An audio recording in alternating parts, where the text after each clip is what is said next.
તો તાજેતરમાં રાજ્ય સરકારે મગફળીની ટેકાના ભાવે ખરીદી શરૂ કરી હતી, પરંતુ રાજ્ય સરકારના આદેશને કોડીનાર માર્કેટિંગ યાર્ડ ઘોડીને પી ગયું છે। કોડીનાર યાર્ડમાં મગફળીની ટેકાના ભાવે ખરીદી ન કરાતા ખેડૂતોએ યાર્ડમાં હોબાળો કર્યો અને હરાજી બંધ કરાવીને વિરોધ નોંધાવ્યો। આટલે ન અટકતા ખેડૂતોએ યાર્ડનો રસ્તો પણ બંધ કર્યો। ખેડૂતોએ કહ્યું કે સરકારે મગફળીના જાહેર કરેલા 1356 રૂપિયાના ભાવથી યાર્ડમાં ખરીદી કરવામાં આવે છે। યાર્ડમાં મગફળીના 700 થી માંડીને 1000 સુધીના ભાવે જ મગફળીની ખરીદી કરાય છે। હોબાળો કરવાનું કારણ એક જ છે કે અમને ખેડૂતોને ટેકાના ભાવ જે છે એ પ્રમાણે ભાવ નથી મળતા અને મગફળી છે, સોયાબીન છે, એના જે ટેકાના ભાવ બહાર પાડેલા છે એ વેપારીઓને લાગુ પડવા જોઈએ ને। તો અત્યારે વેપારીઓ અને યાર્ડના સેક્રેટરી એવું કહે છે કે અમારાથી એ ભાવ ન થાય। હવે અમે યાર્ડમાં અરજી બંધ કરાવી છે અત્યારે બધી ખેડૂતો એક સાથે મળીને અને ટેકાનો ભાવ અમારે જોઈએ છે। ટેકાનો ભાવ છે 1356 રૂપિયા અને એપીએમસી કોડીનાર યાર્ડવાળા એ ભાવ આપવા તૈયાર નથી। ત્યાંના સેક્રેટરી આવે છે અને એમ કહે છે કે જે ભાવ યાર્ડમાં મળશે એ જ મળશે, બીજો કોઈ નહીં મળે, તમને ના પોસાય તો ના દો, બારોબાર ટેકામાં દઈ દો। તો સાથોસાથ ખેડૂતોનું કહેવું છે કે સરકારમાં મગફળી દેવામાં વારો આવતો નથી, પેમેન્ટ પણ મોડું મળે છે, જેથી ખેડૂતોને ખૂબ મુશ્કેલી પડે છે। એટલે અમારે યાર્ડમાં મગફળી દેવા આવવું પડે છે, પરંતુ સરકાર જે ભાવે મગફળી ખરીદે છે તે ભાવે યાર્ડમાં હરાજી કરાવે તો ખેડૂતોને ફાયદો થશે તેવું તેમણે જણાવ્યું। છેલ્લા ઘણા દિવસથી અમે જોઈએ છે કે ખેડૂતો માંડવી લાવે છે પણ એને પોષકક્ષણ ભાવ મળતા નથી। એના કારણે અમે બધાએ હોબાળો કર્યો છે। 2 દિવસથી અમારે વારો આવ્યો નથી। આજે વારો આવવાનો થયો તો સવારમાંથી 700 થી સ્ટાર્ટ થઈ માંડવીનો ભાવ, એટલે ખેડૂતોને બધાને અસંતોષ છે કે 700 થી 900 ને 1000 સુધી જો અટકી જાય તો કઈ રીતના શક્ય બને। એ રીતના સોયાબીનને બી 600 ને 500 ને 600 રૂપિયા લેવા વળગી ગયા હતા સવારમાંથી। જો કે આ સમગ્ર મામલે યાર્ડના સત્તાધીશોએ જણાવ્યું કે સરકાર જે ભાવે મગફળી ખરીદે છે તે ભાવે જ યાર્ડમાં હરાજી શરૂ કરવી શક્ય નથી, કારણ કે અલગ અલગ ગુણવત્તાવાળી મગફળી આવે છે। નબળી ગુણવત્તાઓની મગફળીના પણ ઊંચા ભાવ દેવા એ વેપારીઓને પોસાય તેમ નથી। તેમણે વધુમાં કહ્યું કે સરકારમાં મગફળી દેવી હોય તો પણ છૂટ છે। પહેલી વાત તો એ કે જે ખેડૂત ભાઈઓની ડિમાન્ડ છે કે આપણે ટેકાના ભાવે ખરીદી કરવી જોઈએ, પણ એ કોઈ દિવસ શક્ય ના બને। ને તમારો બીજો પ્રશ્ન છે કે આપણા ભાવમાં બીજા યાર્ડના ભાવમાં શું અંતર છે, તો અમારો ભાવ એપ્લિકેશન ઉપર ને રોજે રોજ બધા પેપરોમાં આવે છે। આપણો ને બીજા યાર્ડના ભાવમાં કોઈ જાતનો અંતર છે નહીં। તો ઊંચા ભાવથી સમગ્ર ગુજરાતની ગૃહિણીઓને રડાવતી ડુંગળી હવે ખેડૂતોને પણ રડાવી રહી છે। ડુંગળીના વધેલા ભાવથી ગ્રાહકો તો પરેશાન છે, પરંતુ ડુંગળી પકવતા ખેડૂતોને પણ તેના યોગ્ય ભાવ મળી રહ્યા નથી। તો સવાલ એ છે કે ડુંગળીના ભાવ વધારાની આ મલાઈ ખાય છે કોણ? જવાબ છે વેપારીઓ। ડુંગળીની રિટેલમાં ખરીદી કરી વેચાણ કરતા વેપારીઓ ભાવ વધારાની મલાઈ ખાઈ રહ્યા હોવાનું ભાવનગર યાર્ડના વેપારી એસોસિએશનના પ્રમુખનું કહેવું છે। અત્યારે ભાવનગર માર્કેટિંગ યાર્ડમાં ડુંગળીની આવક શરૂ થઈ છે, જેના હિસાબે ડુંગળી એકદમ તાજી આવે છે। અહીં ભાવની વાત કરીએ તો આજની 350 ભાવ ઓછામાં ઓછો, જ્યારે ઊંચામાં ઊંચું 700માં વેચાણ થયું છે। આગામી દિવસોમાં ડુંગળીને આવકમાં વધારો થવાની શક્યતા છે, કારણ કે વાવેતર પુષ્કળ પ્રમાણમાં કરવામાં આવ્યું છે। ડુંગળીની પરિસ્થિતિમાં સાહેબ એવું છે, ગયા વર્ષના લેવલે ઓણ વાવેતર વધારે છે, પણ જે ખેડૂતને ઉત્પાદન આવવું જોઈએ વરસાદના હિસાબે જે 75 થી 80% ઉત્પાદન આવવું જોઈએ એની બદલે 20 થી 25% ઉત્પાદન છે।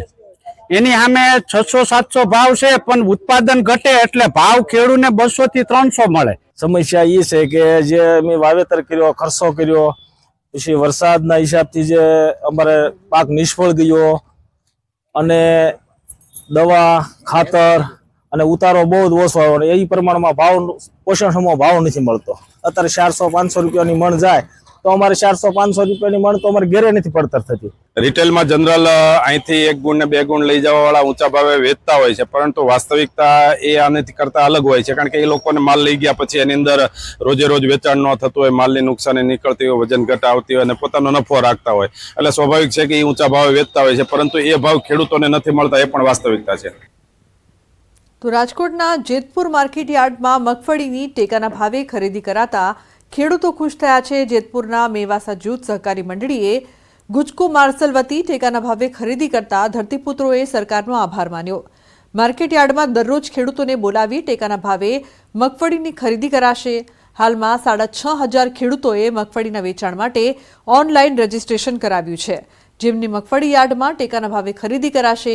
ખેડૂતોએ કહ્યું કે પાછોતરા વરસાદથી મગફળીના પાકમાં મોટું નુકસાન થયું હતું, પરંતુ સરકારે 1356 રૂપિયાના ટેકાના ભાવથી ખરીદી કરતા અમે ખુશ છીએ તેવું ખેડૂતોએ જણાવ્યું છે. આ વર્ષે વરસાદ બહુ પડ્યો, 50% જેવો માલ ફેલ થઈ ગયો હતો અને તોય સરકાર સંભાળી લે છે 1356 રૂપિયામાં. યાર્ડમાં જો એ માલ લઈને આવી તો 900 થી 800 રૂપિયાના ભાવ થાય છે. એટલે એના માટે અત્યારે ખેડૂત ખુશ છે અને સાફ સફાઈ કરીને માલ લઈને આવવાનો થાય છે. માર્કેટિંગ યાર્ડમાં મગફળી લઈને આવતા ભાવ બહુ કપાતા, 900 ને 1000 રૂપિયા એમ આવતા 20 કિલોના ભાવ. પણ સરકારશ્રીએ આ જેતપુર માર્કેટિંગ યાર્ડ એપીએમસીમાં ખરીદી ચાલુ કરતા 1356 રૂપિયા ભાવ રાખેલ છે સરકારશ્રીએ.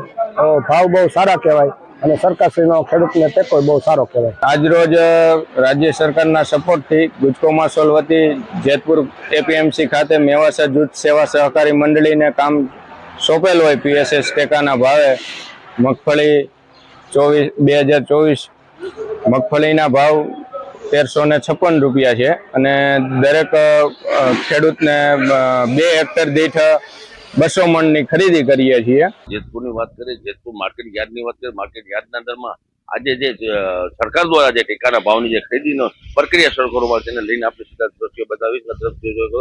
સરકાર દ્વારા 1356 રૂપિયા જે ભાવ આપવામાં તેને લઈને ખેડૂતના અંદરમાં એક ખુશીનો માહોલ જોવા મળે. જે રીતે ખુલ્લી બજારમાં 800 થી 900 રૂપિયા ભાવ હતા તેને લઈને હાલ ખેડૂતોને જે ભાવ સારા મળી રહ્યા છે. ટેકાના ભાવની જે ખરીદીની પ્રક્રિયા શરૂ કરવામાં આવી છે. 10 રોજના 10 થી 12 ખેડૂતોને બોલાવવામાં આવે છે અને હજી જો વધશે તો ખેડૂતોને વધારે ખેડૂતોને ટોકન આપવામાં આવશે. તેને લઈને વાત કરીએ જે જેતપુરના માર્કેટ યાર્ડના અંદરમાં આજ જે મગફળીની જે આવક શરૂ થઈ છે અને જે સરકાર દ્વારા જે ખેડૂતોને સારામાં સારો મોટો ફાયદો થશે તેને લઈને ભાવ સારા મળશે અને ખેડૂતોને જે રીતે અતિવૃષ્ટિ અને જે વરસાદ થયો તેને લઈને જે ખેડૂતને નુકસાન થયો હતો તે નુકસાનનો સામનો કર્યો હતો તેને લઈને સરકાર દ્વારા નિર્ણય કરવામાં આવ્યો છે કે ભાવ છે સારા ભાવ આપવામાં આવશે. 1356 રૂપિયા ભાવ આપવામાં આવશે. તેને લઈને ખેડૂતોના અંદરમાં એક ખુશીનો માહોલ જોવા મળ્યો છે અને માર્કેટ યાર્ડના અંદરમાં ખેડૂતો અત્યારે ખુશાલ જોવા મળી રહ્યા છે. મુના બગાડી, ગુજરાતી, જેતપુર. તો અમરેલીમાં ડીએપી ખાતર લેવા માટે ખેડૂતોની પડાપડી જોવા મળી રહી છે. બગસરા શહેરમાં 25 દિવસે 360 થેલી ખાતર આવતા ખેડૂતો કતારોમાં લાગ્યા હતા. ખેડૂતોને શિયાળુ પાકના વાવેતર માટે ખાતરની તાતી જરૂરિયાત હોવાથી ધરતીપુત્રો ખાતર મેળવવા માટે વહેલી સવારથી કતારોમાં જોવા મળ્યા. 200 થી વધુ ખેડૂતો ડીએપી ખાતર લેવા લાઇનમાં ઉભેલા નજરે પડ્યા. જોકે એક ખેડૂતને માત્ર 2 થેલી ડીએપી ખાતર મળતા ખેડૂતોમાં નારાજગી છે. આજે 25 દિવસે 360 થેલી ડીએપી આવ્યું છે તો 300 જણાની લાઇનમાં છે. ખેડૂતોને 2 થેલી ડીએપી આપે છે તો આમાં ખેડૂતોને કરવાનું શું? શાળુ પાકનું વાવેતર કરવું છે તો સરકારશ્રીને અમારી વિનંતી છે કે બગસરા તાલુકામાં ડીએપી આપે એવી સરકારને નમ્ર વિનંતી કરીએ છીએ. અરવલ્લીના મેઘરજમાં ડીએપી ખાતરની અછત સર્જાઈ છે. વહેલી સવારથી ખેડૂતો લાગ્યા છે લાઇનમાં. મોટી સંખ્યામાં મહિલાઓ પણ ખાતર માટે લાઇનમાં સવારથી સાંજ સુધી લાઇનમાં રહેવા છતાં ખાતર મળતું નથી તેવું ખેડૂતો કહી રહ્યા છે. ખાતરને લઈને ખેડૂતોમાં ભારે આક્રોશ. ખાતરના અભાવે ખેતીમાં નુકસાનની ભીતિ. આ ખેડૂત બધા તાકી રહ્યા છે. અમારે વાવેતર કરવાનું છે, ખાતર પણ મળતું નથી. સવારનો આવીને અહીં બેસી રહીએ, ઘેર ઢોરો બોકડો ઢોર સોરો બધો ભૂખી મારી અમે અહીંયા તો અહીં તાકી રહીએ. આ પબ્લિક બધી ધક્કાધક્કી કરી રહી છે, ખાતર મળતું નથી. અમે મેઘરજ તાલુકાના અંદર અમારે આજે 10-15 દિવસથી ખાતર નહીં મળતું અને લોકો રોજે રોજ ઓટા મારીને આખો દિવસ બેસી રહે છે ને હોજે ઘરે જાય ને ખાવાનું ખાતા બી નહીં. સવારમાં 7 વાગે અહીંયા ગોડાઉન ઉપર આવીને ઉભા રહી જાય છે 7-15 દિવસથી. તો મિશ્ર ઋતુના કારણે શિયાળુ પાક પકવતા ખેડૂતોની ચિંતામાં વધારો થયો છે. દેવભૂમિ દ્વારકા જિલ્લામાં શિયાળાની ઠંડી ન પડવાના કારણે જીરાના વાવેતર કરતા ખેડૂતો ચિંતામાં મુકાયા છે. ચોમાસુ પાક નિષ્ફળ ગયા બાદ હવે રવિ પાકમાં પણ કુદરત સાથ નથી આપી રહી. ખેડૂતો જણાવી રહ્યા છે કે ચોમાસુ સિઝન દરમિયાન ભારેથી અતિભારે વરસાદના કારણે મગફળી સહિતના પાકને વ્યાપક પ્રમાણમાં નુકસાન થયું હતું. ત્યારે હાલ શિયાળુ પાકનું વાવેતર કરવાની તૈયારી કરી લીધી છે, પરંતુ વાતાવરણ અનુકૂળ ન હોવાના કારણે ખાસ કરીને જીરુના પાકનું વાવેતર થઈ શકે તેમ નથી, જેથી કરીને ચણા, ધાણા સહિતના પાકનું વાવેતર કરવું પડે તેવી સ્થિતિનું નિર્માણ થયું છે। ત્યારે ઠંડીનું પ્રમાણ નહીં વધે તો દ્વારકા જિલ્લામાં જીરુનું વાવેતર ઘટી શકે તેવી શક્યતાઓ હાલ વર્તાઈ રહી છે। શિયાળાની ઋતુમાં અમારે ચણા, ધાણા એવું બધું વાવવું છે, જીરું વાવવું છે, પણ જીરુમાં અત્યારે એગ્રોવાળા કોઈ પ્રમાણમાં એમ કહે છે કે જીરું વાવવાથી ઉગે ના ઉગે એની જવાબદારી ગેરંટી કોઈ લેતું નથી। અત્યારે જીરાનું એક જ કારણ છે મોટા ભાઈ કે શિયાળાની ઋતુ છે પણ ઠંડી પડતી નથી, તડકો બહુ વધારે પડતો છે, એટલા માટે જીરું ઉગવાનું કારણ એ જ છે કે ઠંડીના ભાગરૂપે ચણા અને ધાણા વાવવા પડે એમ છે। શિયાળુ પિયતમાં વધારે મોસ્ટ ઓફલી વધારે પડતું અમારે જીરાનું વાવેતર થાય છે, પણ આ વખતે ખરાબ હવામાન એટલે કે જેટલે તાપમાન ઠંડુ હોવું જોઈએ એટલું તાપમાન ઠંડુ છે નહીં, એટલે લાગે છે કે જીરાનું પણ વાવેતર થાય નહીં।